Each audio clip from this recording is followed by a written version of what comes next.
திருவாரூர் மாவட்டம் ஆலத்தம்பாடியில் நகைக்கடையின் பூட்டை உடைத்து 40 சவரன் தங்க நகை மற்றும் 4.5 கிலோ வெள்ளி பொருட்களை மர்ம நபர் திருடி சென்ற சிசிடிவி காட்சி வெளியாகியுள்ளது.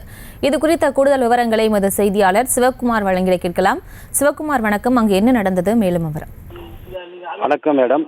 திருத்துறைப்பூண்டி அருகே அடகு கடையை உடைத்து 40 சவரன் தங்க நகை 45 கிலோ வெள்ளி பொருள்கள் கொள்ளையடித்த சென்றனர். ஆலத்தம்படி கடை வீதியில் சங்கர் என்பவர் சரண்யா நகை அடகு கடை நடத்தி வருகிறார். வழக்கம் போல் 6/8/2024 அன்று இரவு வியாபாரத்தை முடித்துக் கொண்டு கடையை பூட்டிவிட்டு ஆலத்தம்படி கடை வீதியில் உள்ள தனது வீட்டிற்கு உள்ளார். இந்த நிலையில் 7/8/2024 காலை ஆலத்தம்படி கடை வீதிக்கு வந்த சங்கர் தனது கடையின் முன்பக்கத்தின் கதவை திறந்து பூட்டை காணாததை கண்டு அதிர்ச்சி அடைந்தார்.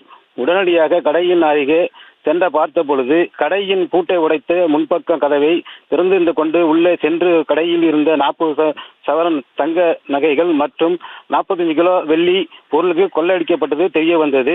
உடனடியாக ஆலிவளம் காவல்துறையினருக்கு சங்கர் தகவல் கொடுத்துள்ளார். சம்பவ இடத்திற்கு விரைந்து வந்த காவல்துறையினர் மோப்ப நாய் உதவியுடன் நகை திருட்டு குறித்து விசாரணை மேற்கொண்டு வருகின்றனர்.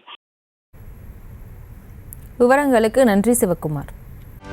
செய்திகளை உடனுக்குடனும் துல்லியமாகவும் தெரிந்து கொள்ள சப்ஸ்கிரைப் பண்ணுங்க.